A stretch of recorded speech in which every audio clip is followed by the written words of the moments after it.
Okay, welcome to an impromptu version of the Whidbeyverse Countdown to Cancellation. I'm not sure that this is picking up. Hello, fuck. Okay, just a second. Let's go to here. It's going to take a bit. Hello? It's a problem, okay.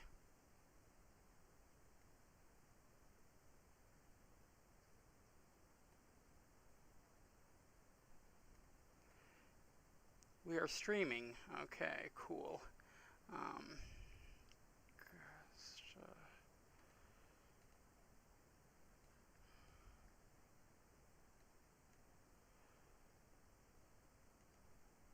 turning off the audio there, and okay, let's get this started. I'm sorry for the inconvenience. Sometimes I have to make sure I'm streaming live, and the only way to do that is to check the channel.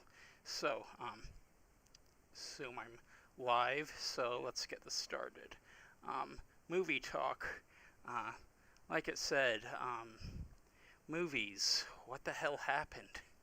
I mean, I've been writing this book, and it's not the book that's in the title, in the description. It's a book about B-movies and their influence on modern-day Hollywood.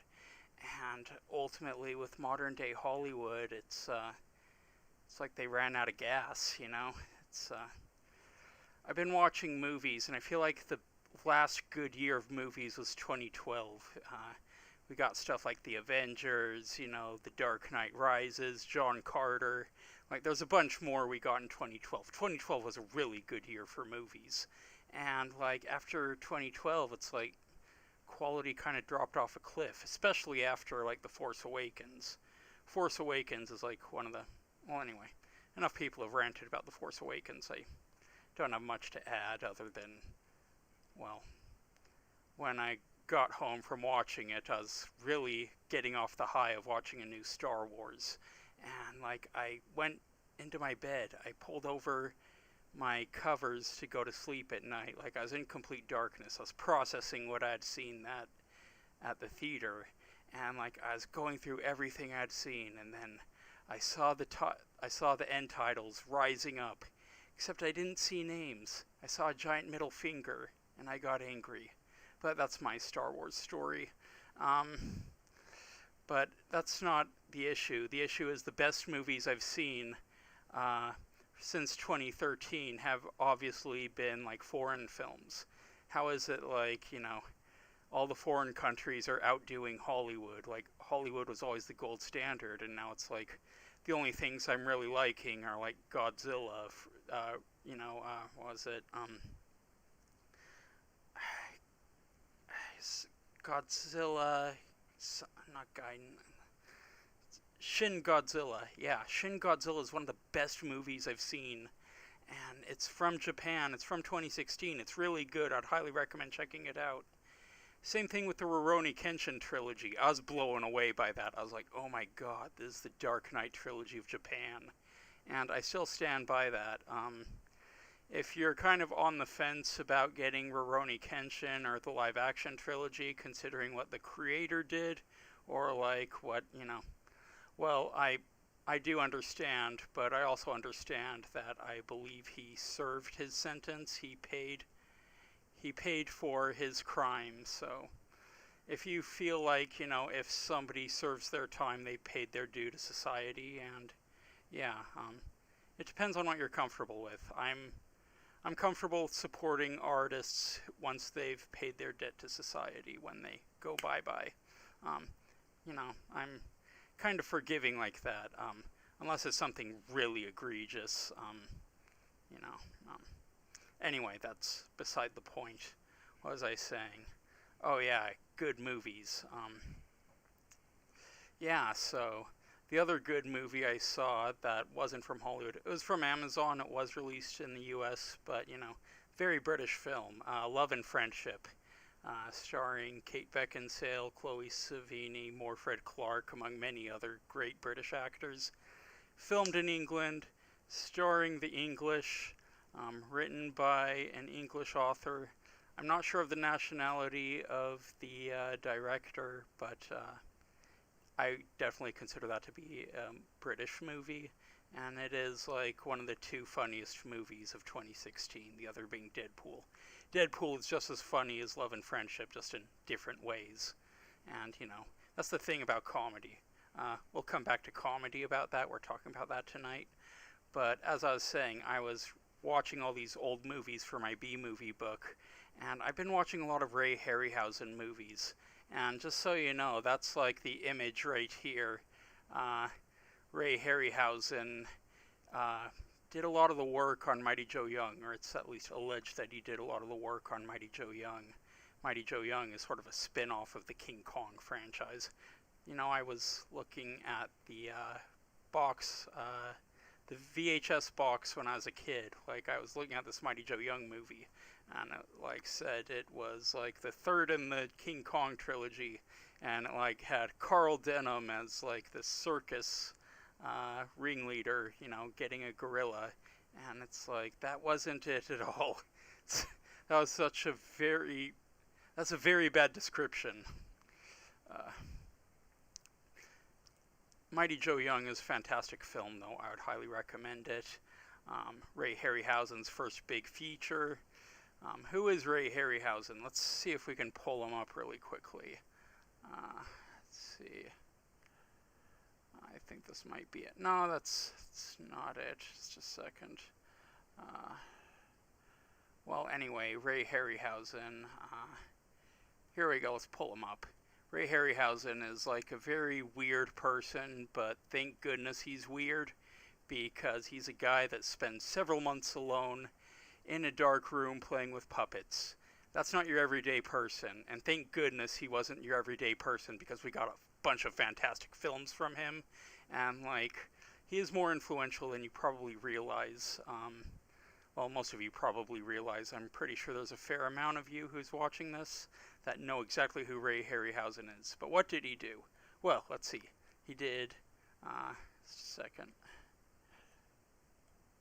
He did Mighty Joe Young, actually. And, that's responsible for a movie from 1998 with Charlize Theron there. Theron, I don't know. It's, anyway, this is one of the few movies where you care more about a giant gorilla than you do about Charlize Theron, though you care about her quite a bit too. Let's just say that. Okay, so what else did he do? He went on and, this is a later movie, but it's still early on in his career, Earth versus the Flying Saucers. This was a very nice film. You kind of get to see where the B-movie stilted acting is parodied so much now. This is the kind of movie where you see that kind of acting. Now the acting is it's decent enough. They put some modern actors to shame, if I can call modern actors. Not too impressed with modern Hollywood, let's just say, and that's kind of the point of this early version of this early section of my podcast. Let's see. What else did Earth vs. Flying Saucers inspire? Well, let's go up here, and as you can see, pull this up, Independence Day, I believe, is highly influenced by Earth vs. the Flying Saucers. But, if you're not buying that, there's definitely something that took its inspiration from around the same time. Mars Attacks. Very underrated film, by the way. I recently watched it, and, I was watching it, and I was like, oh, I finally get it. This is hilarious. This is genius. So, yeah, frickin' Mars Attacks, based off the 50s trading cards. Yeah, controversial 50s trading cards. So, what else? Well, one of the first things he did after Mighty Joe Young is actually The Beast from 20,000 Fathoms, based off his friend's story, The Beast from 20,000 Fathoms, written by Ray Bradbury. And, there's the Reedosaurus, and Ray Bradbury wrote the story, and they kind of ripped him off, and they got Ray Harryhausen to animate it, and they're having problems with the script, so it's like, who do we call? I know, let's call Ray Bradbury to check to see if we can get the script looking good. So they bring in Ray Bradbury, and Ray Bradbury is looking over the script, and it's like, gee, I really like the story, but seems very similar to a story I wrote called The Beast from 20,000 Fathoms. Like, oh shit, did we not clear the rights with him? Okay, quick, write him a check. So, like, they're explaining to him the mix-up, and they're explaining how they had Ray Harryhausen working on the picture for the creature, and, like, Ray Bradbury's like, oh, you got Ray Harryhausen? Okay, you can just write me a check, I'll clear the rights for you to use my story. So, yeah, the thing is, like, Ray Bradbury and Ray Harryhausen were childhood friends. You probably know this, but I'm telling you anyway. They met as children. Like, Ray Bradbury found out that Ray Harryhausen made puppet dinosaurs, and they made a promise. Like, Ray Bradbury said, I'm going to write a dinosaur movie, and you will animate it. And, that's how The Beast from 20,000 Fathoms kind of worked out. Ray Bradbury was fulfilling a childhood promise he made to Ray Harryhausen. That's pretty cool. Anyway, I really like The Beast from 20,000 Fathoms. Again, the acting is stilted, but you don't really go to these 50s science fiction movies for the acting so much, though there is some good acting. Anyway, what was I saying? Oh, yeah. So, like, a year later, after The Beast from 20,000 Fathoms comes out, another movie comes out very similar. And, let's pull it up. Godzilla, as you can see. Like, Godzilla and his whole group of giant monsters. And that's the cool thing. Like, The Beast from 20,000 Fathoms was such a well-done movie. And it was so rich in its concept that it could inspire an entire frickin' universe of monster movies. And that's pretty cool. So, like, when you go see King Kong versus Godzilla when it eventually comes out... No, not King Kong versus Godzilla. Godzilla versus King Kong. That's going to drive me crazy. Anyway, when you see Godzilla versus King Kong coming out, like, you can thank Ray Harryhausen. Anyway, they did a remake of The Beast from 20,000 Fathoms too. They've done a lot of remakes of Ray Harryhausen movies, and this is like one of my favorite remakes of a Ray Harryhausen film, and it is the 1998 Godzilla, because, I really liked this movie when it came out. A lot of Godzilla fans didn't, and I didn't understand why I liked it so much, and then I saw The Beast from 20,000 Fathoms. It's like, oh, it's because it's this movie. And this movie is pretty awesome. So yeah, Godzilla 1998 is essentially like a big budget remake of The Beast from 20,000 Fathoms. I like the Godzilla design too. I think it's a really cool design. Not Godzilla, well, I could see like this being a cool redesign of Godzilla, but like they didn't treat Godzilla like he was Godzilla in that. They treated him like he was the Beast from 20,000 Fathoms. Again, it's a really good movie, but if you're expecting like a traditional Godzilla movie, no. But if you want to see like a really cool remake of a Ray Harryhausen film, watch that. Yeah, you probably won't be disappointed if you keep that in mind. So, okay, what's the next thing? Well, let's see. Clash of the Titans. Oh, this is the remake version. Okay. Yeah, as you can see, I'm going to show something else. Yeah, as you can see, this is the original Medusa from Clash of the Titans. Stunning, brilliant piece of puppeteering. Yeah, it's very slow, very menacing, very brilliant piece of animation. Then you've got this computer CGI'd woman. Very beautiful woman. Like, is not as... Actually, yeah, why is she beautiful? This Medusa. I mean, Medusa was beautiful before she became, like, a Gorgon, but, Medusa Gorgon was friggin' hideous, and let's let's pull this up some more. I can't believe this. It's like, it's, second. Let's see this. Yeah, that's way too beautiful for Medusa. I mean, that's pre-Medusa, you know? Like, that's like pre-Medusa. That's not Medusa. Second. Let's see, second. Never mind. It's not Medusa. So, let's see. I'm trying to see something. It's not it. Just a second. This is, still learning this. Please be patient. I'm turning off some things. Anyway, enough about Clash of the Titans. It was remade in like 2010, 2011. Wasn't anything spectacular. Ray Harryhausen is much better. You're safe with Ray. Let's just say that. Okay. So then here are the skeletons. The first skeleton, actually, one of them, was the skeleton from the seventh Voyage of Sinbad, a movie I greatly enjoyed. And yeah, he fights a skeleton at the end on a stairway that resembles much like the one that Alice fought the Jabberwocky, the end of the 2010 Alice in Wonderland. Well, Jason's like fighting a skeleton with a sword.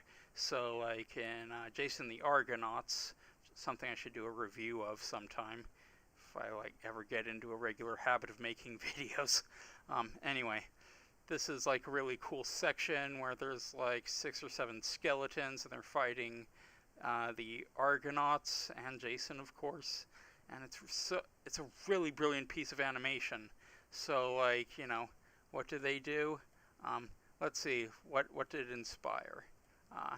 Oh yeah, the Army of the Dead from Army of Darkness, or you know, Bruce Campbell versus Army of Darkness, whatever you would prefer. These guys are funny.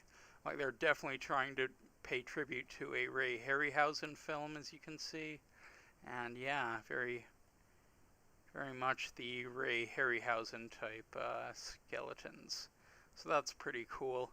But like, I was watching this documentary. It's like, what else did it inspire? Well, that's the crazy thing. You're not gonna believe what these skeletons also inspired. Frickin' Terminator. Like, do you see the frickin' Ray Harryhausen inspiration here? Again, I just think that's really interesting.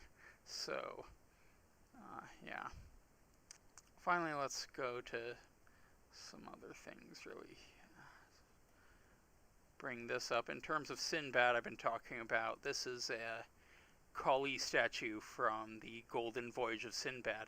I really liked that film.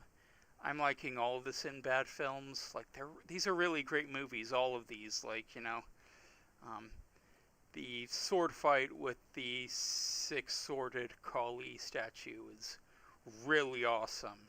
And it's like, you know, like there's like this moment in the first Sinbad where it clearly influenced Star Wars, like the original Star Wars in 1977. There's a moment in Sinbad that totally influenced that, and like you see Ray Harryhausen throughout Star Wars, just so you know, the George Lucas ones anyway. And as you can see, like here's this 6-sworded Kali, and here's the 4-sworded General Grievous. Yeah, so. Oh, yeah, I'm disappearing. Okay, so. That's pretty cool. Like, if you see a lot of movies lately, a lot of them have been inspired in some way by Ray Harryhausen. So that's pretty cool. Just a second. Yeah. I haven't just been watching Ray Harryhausen films, of course. I've been watching a bunch of other films and talking about films and some of the great ones. I've been getting into Alfred Hitchcock lately. It's like, really? You're like this old and you're just getting into Hitchcock? Listen, I tried to get into Hitchcock earlier. he scared the hell out of me. Hitchcock wasn't allowed to go all the way like many other horror directors are. Many horror directors are allowed to go all out, and it's shocking, but here's the thing, like Hitchcock lived in a time where the censorship board was like at its height. Well, unless you count like 2020. But yeah, the censor board was at its height, and Hitchcock was not allowed to go all the way in his films, so like he had to find ways around it. And by finding ways around not going all the way in terms of the gore and the shock factor, he found the fear button, and he knew how to press the fear button. Like, I think a lot of modern horror owes a great debt to Hitchcock. And it's not just like his horror films like Psycho or The Birds, there's probably more. Like, a lot of his films were... I asked my mom, was Hitchcock considered an A-list director or a B-list director? And, like, she said, Hitchcock was considered to be a horror director, but we considered him to be Hitchcock. And there's nobody like Hitchcock. And, like, I think in a way, there's still nobody like Hitchcock. Yeah, so, been watching things like, not Inglorious, I'll come back to that one. But I've been watching Psycho, The Birds, Vertigo, Notorious, that's the one. I was watching Notorious. It's like Cary Grant films with Dial M for Murder. That's a great 3D film. I think there's a bit of ghosting, but like despite that, it's a very good 3D film.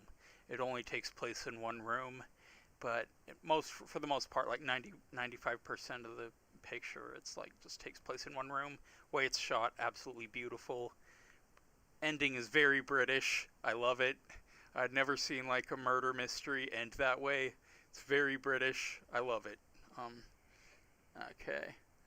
So, yeah, I've also been watching other B movies, the Abbott and Costello movies. I'm watching a lot of Abbott and Costello films, and I was watching one called Pardon My Sarong, and I was like, Mom, what's a sarong? I'm expecting it to be like some kind of song, it's like a variation on the song.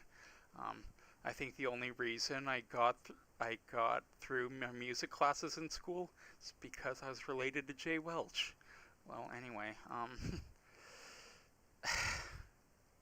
I asked her what's a sarong, and like she says, oh, it's sort of like a piece of cloth you wrap around you. It's found in tropical regions, Like, I'm pretty sure they wear them in Hawaiian luau's. I'm pretty sure I've seen them at the Hawaiian luau. Interesting enough, that's where I learned the hula.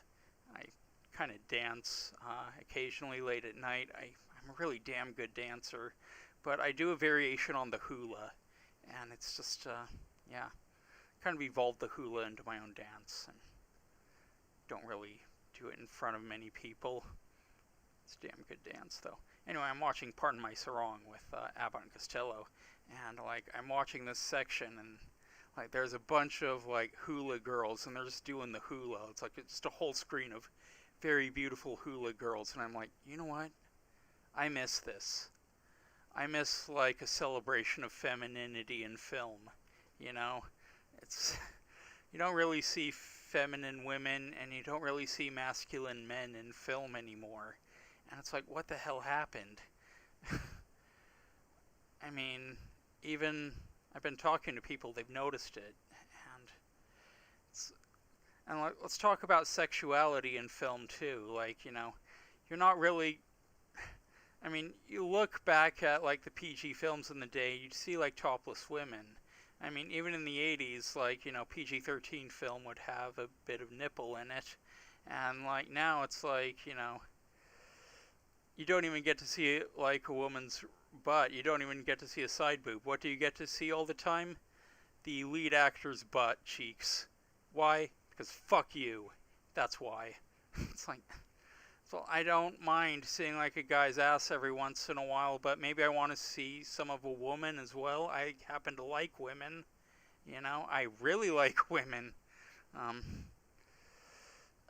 I don't know. I'm not just like saying, oh, I miss, frickin' naked women in films. It's like, no, I miss femininity. I miss masculinity. And it's like, I don't see much of that. I mean, I see I see a cinematic film so very rarely that's actually good. I mean, in 2017, Blade Runner 2049 came out. I would consider that to be a piece of cinema. Not just a damn good film, but a piece of cinematic art. And it's like, I'm just watching Ryan Gosling stare blankly, acting kind of high, I guess, for about around 3 hours, and like, yeah, I call that a piece of cinematic art. For the 2010s, absolutely. Man, it's Blade Runner 2049 was actually quite a good film.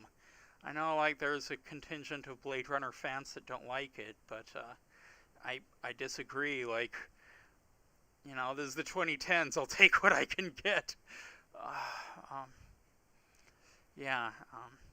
So I hear that in terms of new movies, they're using CGI. I saw a trailer for a CGI film coming out.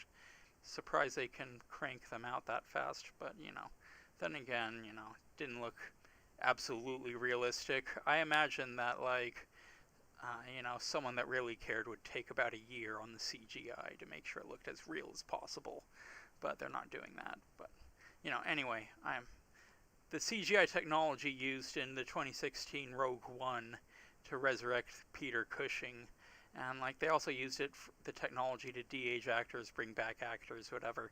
They're going to use it for. I hear Disney is going to use it to make another Young Indiana Jones, and I'm like, all right, I miss Young Indiana Jones. I have like all 22 Young Indiana Jones films. I love them. They're absolutely awesome films. It's an awesome show. I would highly recommend it to everybody as an Indiana Jones fan. And yeah, I'm hearing that Disney is going to make a new Young Indiana Jones. I'm like, oh, that's great. That's awesome. I love Young Indiana Jones. I wonder what we're going to learn next. I mean, I love learning things. What are we going to learn next? And then I'm like, or is this going to be another Disney film? And we're not going to learn a damn thing. Anyway. Young Indiana Jones, it's...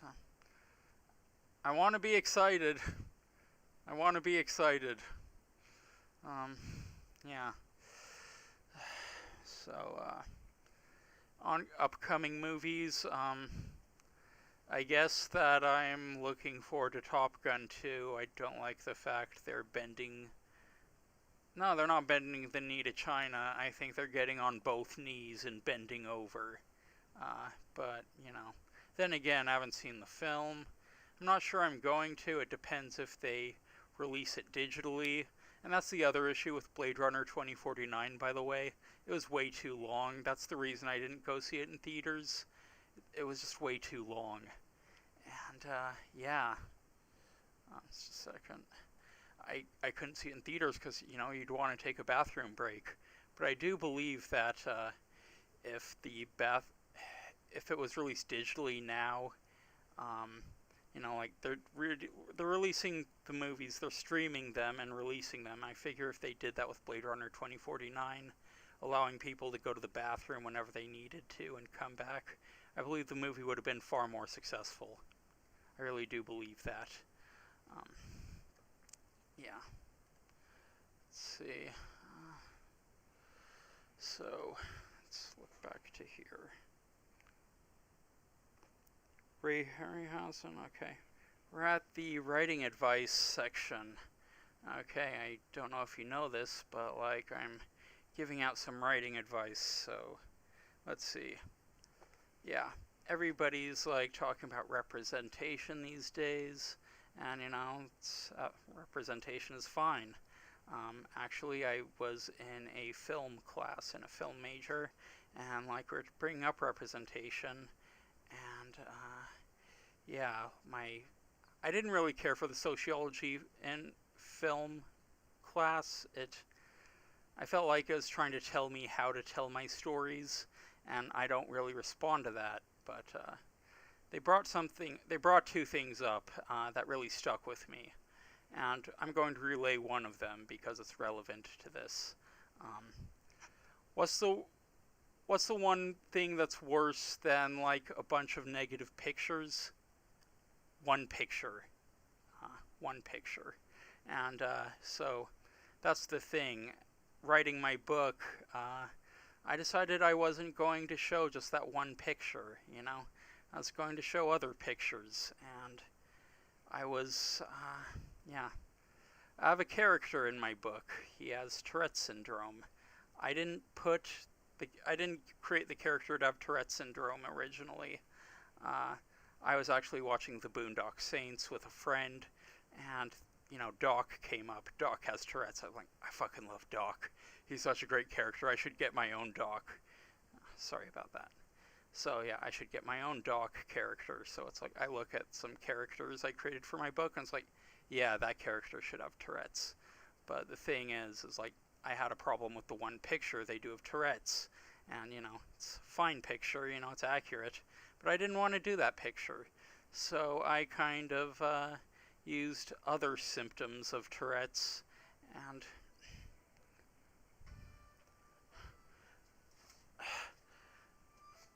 phone's ringing. I'll be right back. I will be right back.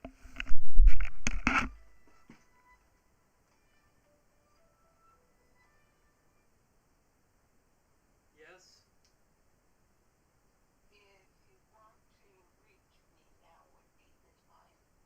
I'm in the middle of streaming. I've got to get back to my audience of one. Love you. Okay. Bye.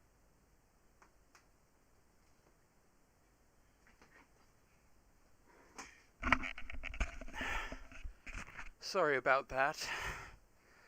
Let's see if you can hear me. Yeah, okay, sorry about that. That was my mom calling me. She wanted me to read my book to her. It's like, yeah, one with the character with Tourette's. Anyway, I decided not to use the same picture that Doc portrayed and many others do because, again, that's just one picture. So I kind of used other symptoms to display the Tourette's. And when I was working with my writers group, I was presenting my story to them, and they had no idea what was wrong with the character. Honestly, they thought I was making a writing mistake. I was not. I was portraying symptoms that aren't usually portrayed, and because all they knew was that one picture, they didn't realize the character had Tourette's, which in a way is quite good, because neither do the characters in my book. They do not realize that he has Tourette's either, because Tourette's was discovered in the 80s! And so, yeah,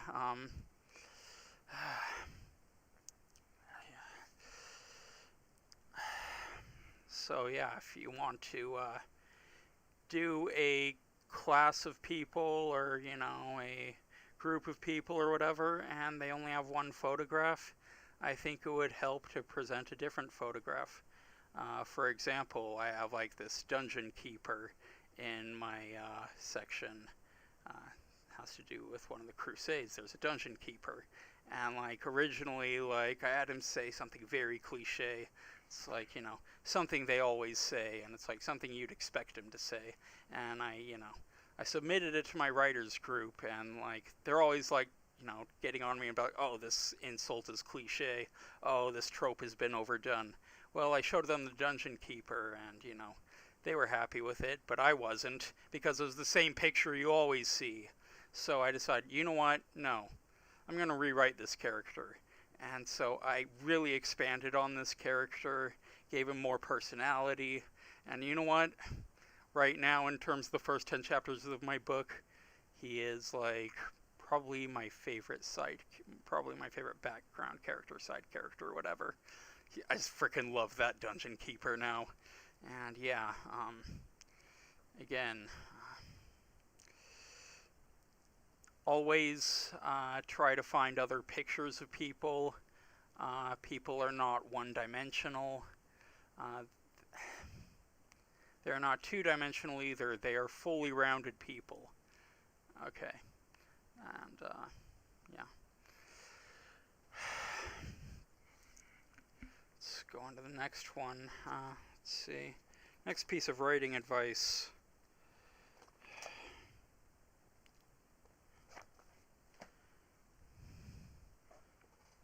Is diversity necessary in fiction? No, it isn't. It really isn't. I mean, you could do a story of, like, 3 different people that are the same person, clones. They think alike, they act alike, they look alike, they are the same person. And you could do a fantastic story of those 3 people. And, again, it's not really necessary. But it is nice to have diversity. Like, diversity of thought, at least as a minimum.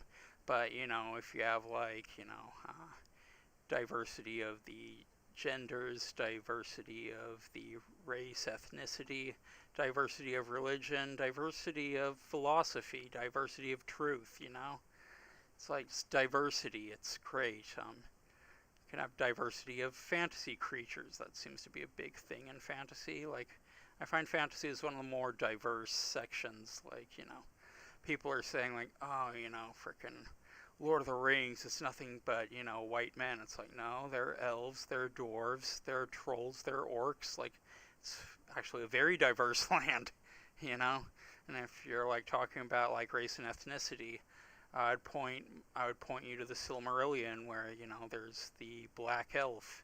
He shows up. Like, it's quite an interesting character, actually, but I'm not going into him.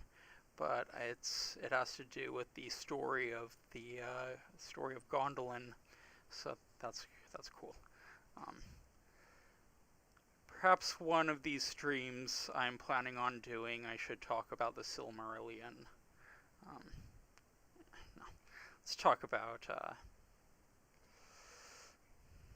No, we're done. It's not really necessary. It is nice though.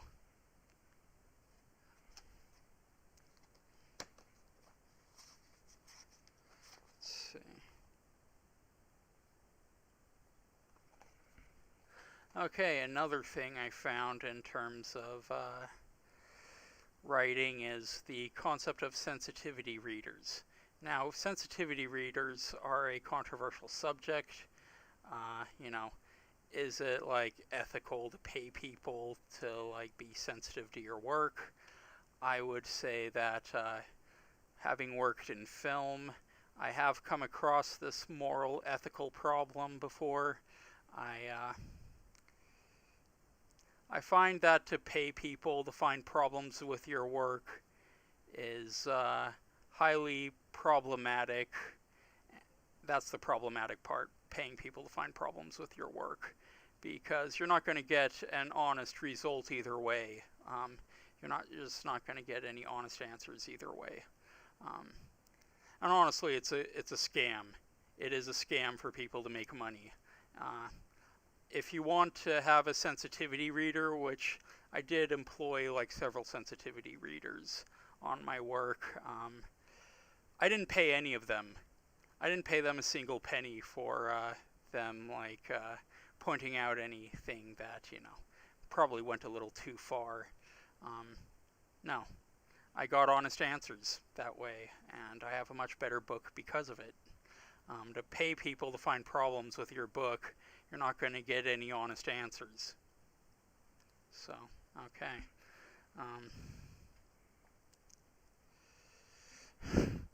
Wish there was more of writing advice I could give, but I'm just kind of cutting to the quick, aren't I? It's like, perhaps I should tell a little story or something, or, like, expand on things. I don't know. I don't frickin' care. Okay, the benefits of journals. I am actually reading from a journal right now in terms of subjects I'm going to talk about for my live stream. The cool thing about journals is you can take them anywhere. You don't really need a power source, If you're, like, taking your computer with you, you can't really go out into the middle of the woods for the most part and, like, keep writing. But with a journal you can, because a journal does not require a power plug. Also, the cool thing is, with journals, you don't just have to write things down. You can also draw elements. You can draw scenes, covers, character art, whatever. You can draw things in there. That's pretty cool. And yeah, it's like there's so many uses for a journal. Uh, they make great presents to other people. You know, they're very cheap and they make great presents. Like you can get them for your kids, your English students. Uh, yeah, like journals are great because, you know, they are what you make of them. Journals are what you make of them, and I have had so many journals growing up, and like for the longest time I thought, man, I'm never gonna use any of these journals. I don't know why I'm having them. And then like I started to write. I started writing more, and now I've filled up so many journals, and I have like a bunch of journals, and I'm still filling them up. So that's pretty cool. Journals are awesome. So if you have like stories you want to write, if you have drawings you want to do, like if you want to document like your life story or whatever, like journals are great. They really are. Um, I am going to tell a bit of a story. I was watching this movie, Finding Forrester. It's sort of a rip-off, knockoff of, not The Talented Mr. Ripley, that was another Matt Damon, Good Will Hunting. It was a rip-off of Good Will Hunting, and the funny thing about Finding Forrester is it's one of the few times where the rip-off movie is actually better than the movie it ripped off. I honestly believe that. I love Finding Forrester, but that's not the point. The point is, like, Sean Connery plays this author, a really famous author in Finding Forrester, and he's mentoring the main character, and he's like, he's pointing to this section in his room, and he's like, that is our private writing. That writing is only for us, nobody else. And yeah, it's, I'm writing some stories just for me. I don't think I'm ever going to publish them, but you know, I love them. I think they're hilarious. So what was I saying? Journals. You can write your private stories in them. And yeah, so journals are a great thing. Get them. And finally, the last section, writing comedy.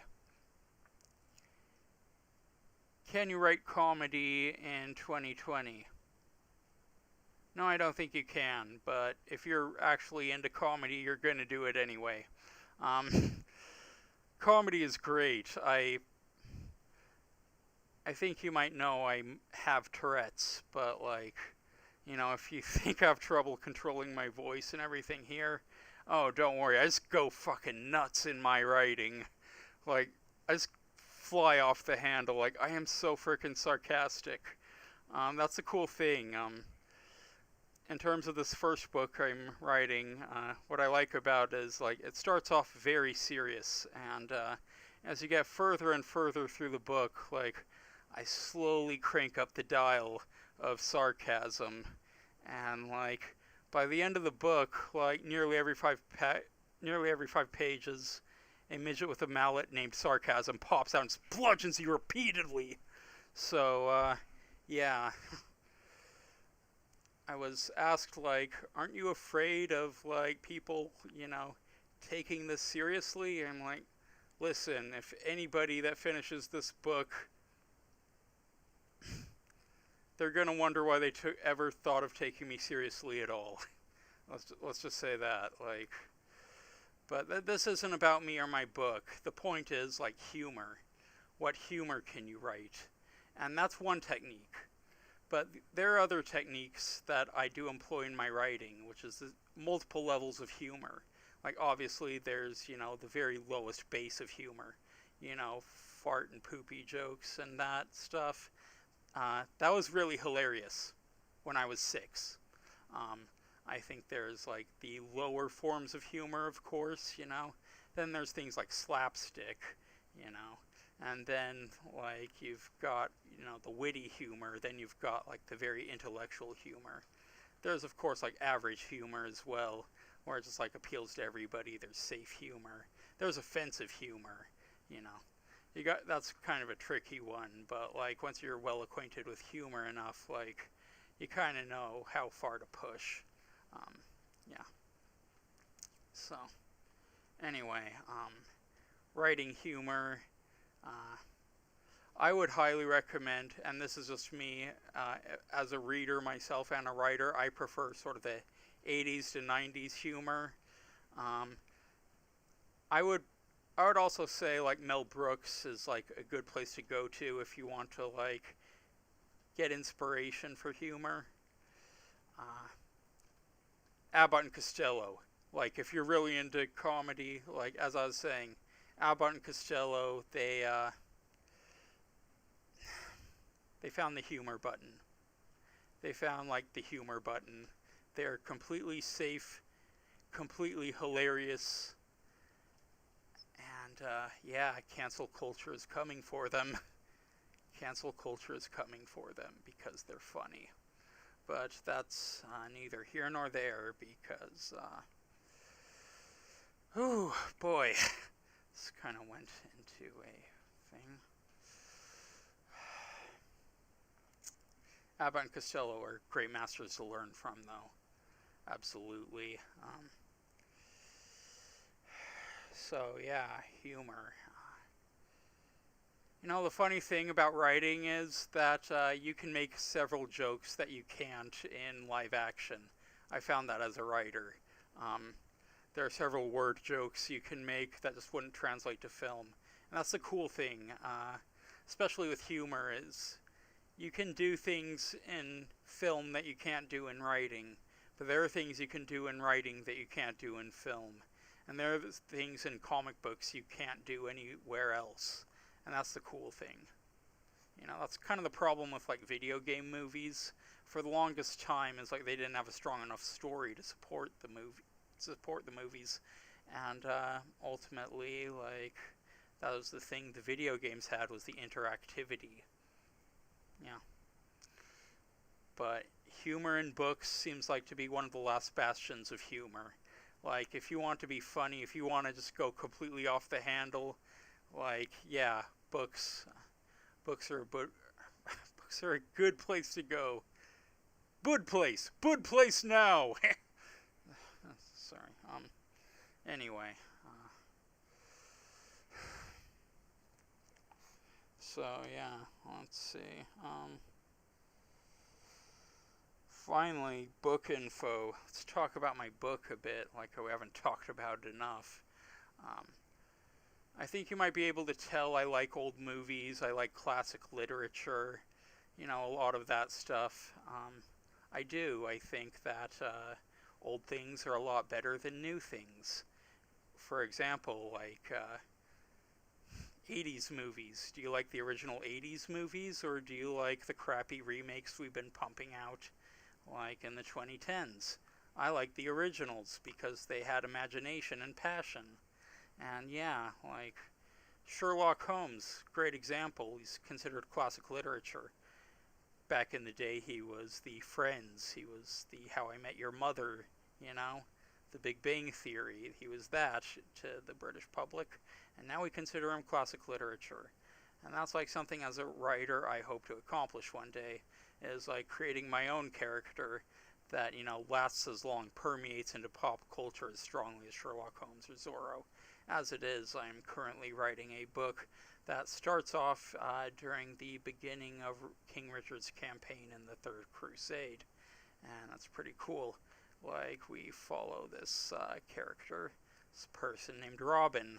And yeah, like, you experience a very meticulously, heavily researched version of the Third Crusade. Man, like, I was spending so many hours up at night just researching, getting every detail right that I could. Man, and, you know, I learned so much, too, about the Crusades and, like, so much about this time period. It's really interesting. Did you know they had pizza and ice cream back during the time of the Third Crusade? That's so insane. But, yeah. And, anyway, it's, very meticulously researched, and you see it through Robin's eyes, like the entire Third Crusade, Richard's campaign, through Robin's eyes, and it is an epic story, I tell you. When I was writing this book, like, I knew practically nothing about the Crusades, And I was like, well, I better show Robin's backstory. I don't know what happened during the Third Crusade. Maybe there's like a battle or two I can turn into a story or something. So I start looking up the Third Crusade, and I'm like starting with a series of lectures. And yeah, there was the one where it was like the fall of Jerusalem at the end of the Second Crusade, the beginnings of the Third Crusade. I go to like Richard's conquest of not conquest of Jerusalem. He wishes. Richard's conquest of Cyprus. Then, like, I go to the siege of Acre, Battle of Arsuf. Negotiations of the Third Crusade. I go to, the March on Jerusalem. I get to the end of the last lecture, the Battle of Jaffa, and I'm listening to this, and I'm like, my God, this is the best action movie that's never been made. So, like, I just dove deep into research after that. Like, I'm going to, like, the craziest sections of, like, information you can find. Like, there's a lot of conflicting stories and information and, like, narratives when it comes to the Third Crusade. I actually used the latest information I could find having to do with archaeology on the Crusades, because, it's like new information revealing things we didn't know before, and like it's fascinating information. And yeah, so I've kind of become the local expert on the Crusades. Who knew? Anyway, there are people saying like there are dangers of putting like, like chapters upon chapters of the character's backstory into the book. And it's like, normally I would say like, yeah, you shouldn't put that much backstory of a character in a book, but like when it's the Third Crusade and it's that fascinating and that badass, it's like, I'm sorry, I gotta put the first 10 chapters of my book being the Third Crusade. And so, yeah, it's like, what is my book? It's Assassin of the Cross, and like, I think like this is the log line or whatever, but I've come up with a log line for it, and it's like, Assassin of the Cross. It's Assassin's Creed meets Legend of Zelda.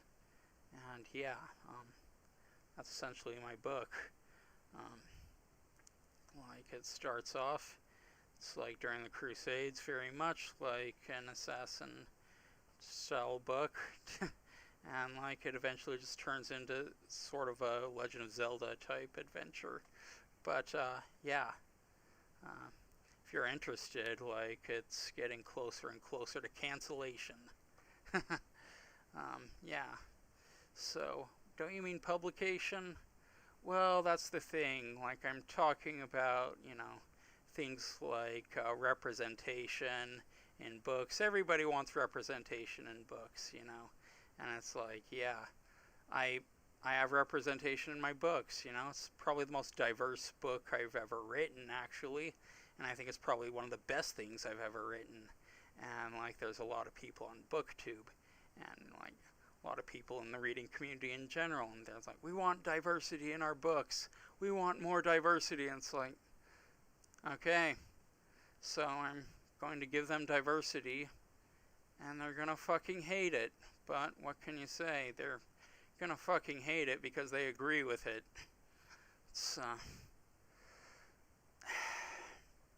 It's complex, it's a complex book, but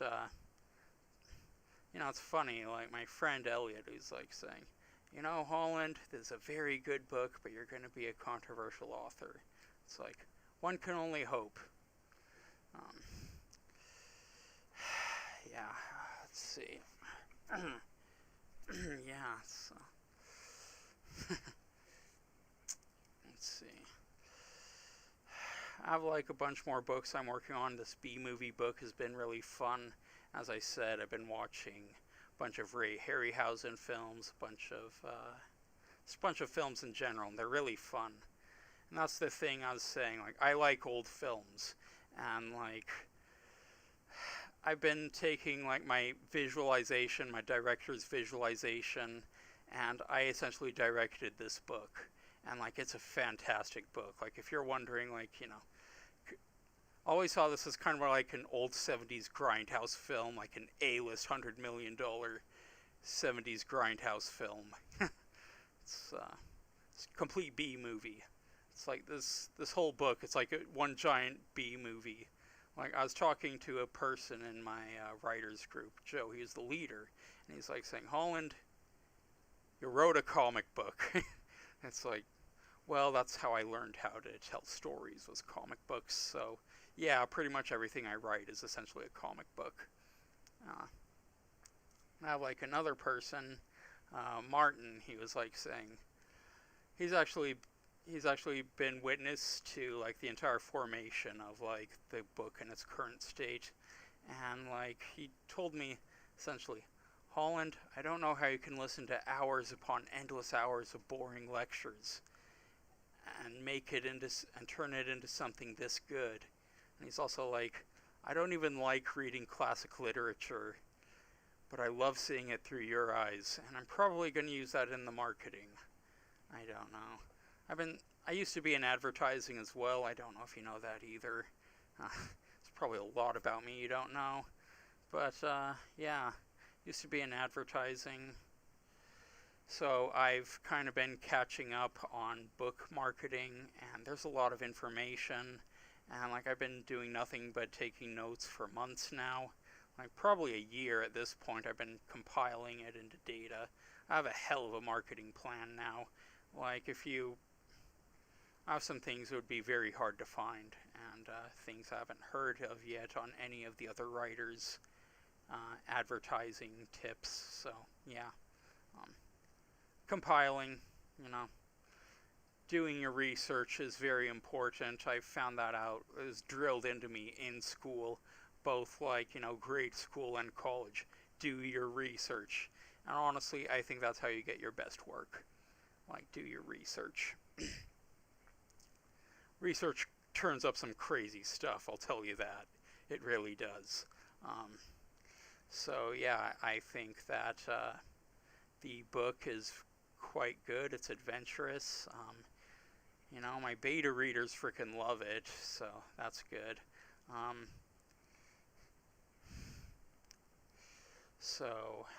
Yeah.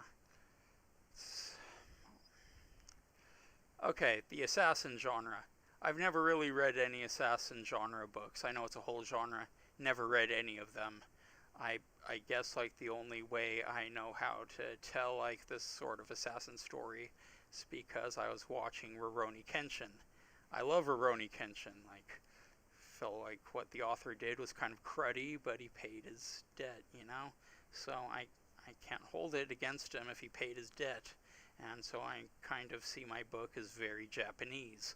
Like, people say it's very Western literature, Western classic literature, and it's like, yes, it has those trappings, but this book is very Japanese.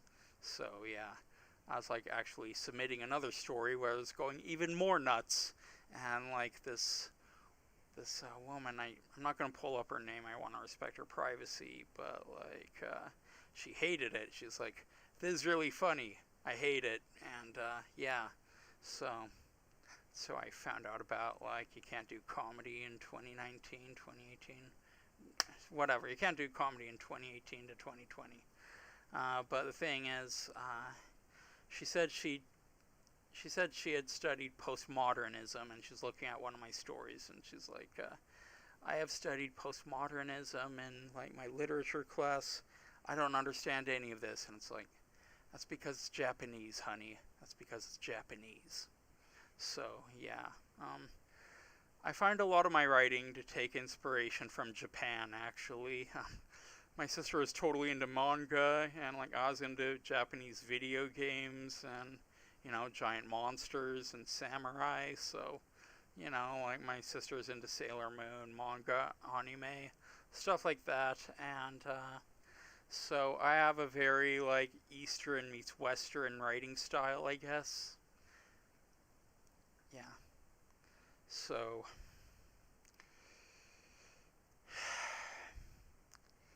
Assassin of the Cross, it's definitely coming.